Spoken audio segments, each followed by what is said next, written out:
Değerli abituriyentlər, hər birinizi xoş gördük. Söz yaradıcılıq bəhsindən danışarkən ən çox problemlə qarşılaşacağımız hissə söz nədən düzəlib. Söz nədən düzəlib.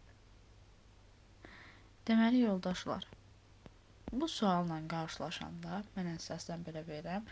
Sözün kökü ilə düzəldiyi nitq hissəsi eynidirmi və yaxud da söz hansı nitq hissəsindən düzəlib? Bu tipli suallarda çaşmaq olmaz. Əgər orada bir yəni sözdə bir leksik şəkilçi varsa, bilirik ki, o zaman rahatdır. Kökü deyəcəksiniz, məsələn, kök isimdir, bir dənə leksik şəkilçi artırıb sifət düzəlib. Deyəcək ki, isimdən sifət düzəlib. Bu rahatdır. Məsələn, kəndçi sözü olsun, yoldaşlar, kəndçi. Kənd sözün köküdür. Ç leksik şəkilçidir. Kənd isimdir. Kəndçi kim isimdir. Aha. Və yadda saxlayın ki, mən desəm nədən nə düzəlib burada bu söz ay, siz deyəcəksiniz ki, isimdən isim düzəlib. Bəs yaxşı desəm, yarandığı düzəldiyi nitq hissəsi ilə kök eynidirmi? Bəli. Ən çox hansı hallarda eyni olur? Orada bir leksik şəkilçi olanda. Çünki sözün kökü isimdir, yarandığı nitq hissəsi nə oldu? Yarandığı da nitq hissəsi isim. Ola bilər, kök isimli sifət yarananda deyirik ki, kökü ilə yarandığı nitq hissəsi fərqlidir. Bəs yoldaşlar, əgər sözdə bir neçə leksik şəkilçi olarsa, o zaman nə edəcəyik? Baxırıq, məsələn, sınıqçılarımız sözü olsun. Sınıqçılarımız sözü. Aha, sözün kökü nədir yoldaşlar? Sınmaq feili. Sınıq, ç leksik, larımız. Nədən nə düzəlib deyəndə kök sınmaq feilidir. Nədən nə düzəlib deyəndə yoldaşlar, qrammatik şəkilçisinə önəmi yoxdur. Qrammatik şəkilçilər söz yaratma prosesində iştirak etmirlər. Sözün yalnız formasını dəyişirlər. Son leksik şəkilçinin üstünü tuturuq. Son leksik şəkilçimiz budur. Və ondan bir vahid əvvələ baxırıq. Nədən nə düzəlib? Çünki son leksik şəkilçi o deməkdir ki, son yeni sözümüz. Bizim sınıqçı yeni sözümüzdür. Amma sınıqçı nədən düzəlib? Deyirsiniz ki, sınıq sözündən düzəlib. Aydındırmı? Desəm, kökü hansı nitq hissəsi deyirsiniz feil. Aydındır. Bax, bunu yadda saxlayın. Bəzən yoldaşlar deyir ki, sınmaq feilindən sınıqçı ismi yaranıb. Yox. Axı, sınçı deyə artırılmayıbçı, özündən əvvəlkinə artırılıb. Baxın, belə deyək də. Baxın, övlad, nəvə, nəticə.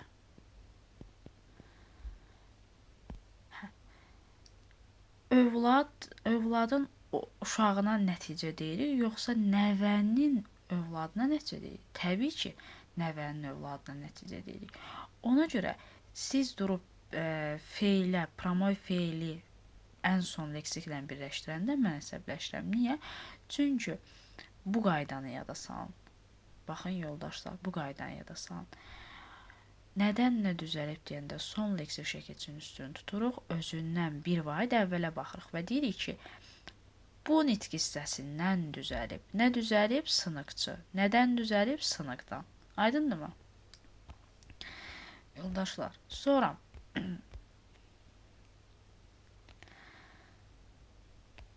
məsələn, zərərsizləşdirdik. Aha. Sözün kökü nədir? Zərər. İsim. Zərərsiz nədir? Necə? Sifət. Zərərsizləşmək. Leksik. Ma qoyuruq söz feillərdə leksik. Zərərsizləşdirmək. Leksik. Di. Qrammatik. Ç. Qrammatik. Yoldaşlar, nədən nə düzəlib deyəndə qrammatiklərə baxmırıq. Son leksik şəkilçimiz budur. Üstünü tuturuq. Özündən bir vahid əvvəl. Deməli, feildən, zərərsizləş feilindən, zərərsizləşdir feili yaranıb. Testdə qabağımıza çıxacaq. Deyəcək ki, isimdən feil yaranıb. Xeyr, İsim sözün köküdür. Nədən nə yaranıb? Feildən feil yaranıb. Aydındırmı? Başa düşdük. Burada heç bir problem yoxdursa, bir sıra məsələn sözlər qabağınıza çıxacaq ki, orada qrammatik şəkilçilər barəsində necə kökü şəkilçiyə ayırasınız suallarınız çıxacaq. Məsələn, başladıq. Aha. Sual verin ümumiyyətlə. Burada nə etdik? Əgər nə etdən sual verirsinizsə, mən sizə demişəm.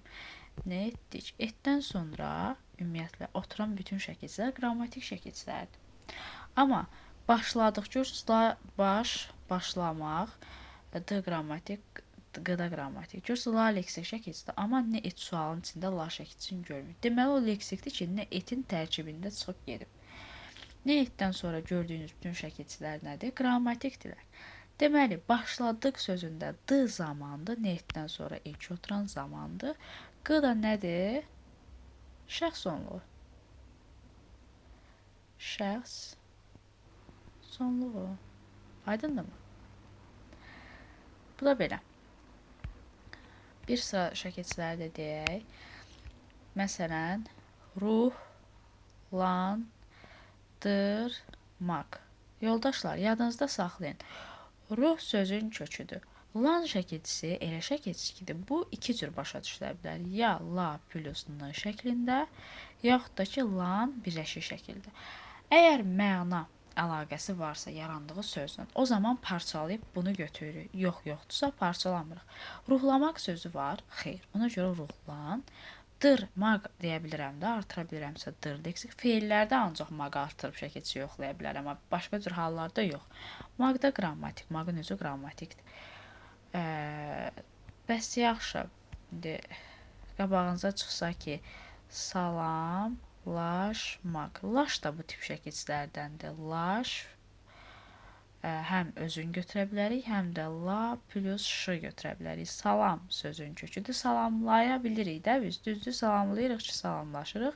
Ş ayrı, maq da qrammatik. Gəlin baxaq. Məsələn, alovlanmaq. Yoldaşlar, çox vaxt abituriyentlər deyir ki, alovla sözü var. Alovla sözü yoxdur. La plus n qaydası burada həyata keçirilmir. Alov sözün köküdür. Alovla deyə söz yoxdur. Alovlandı. Maq da qrammatikdir yoldaşlar. Aydındırmı?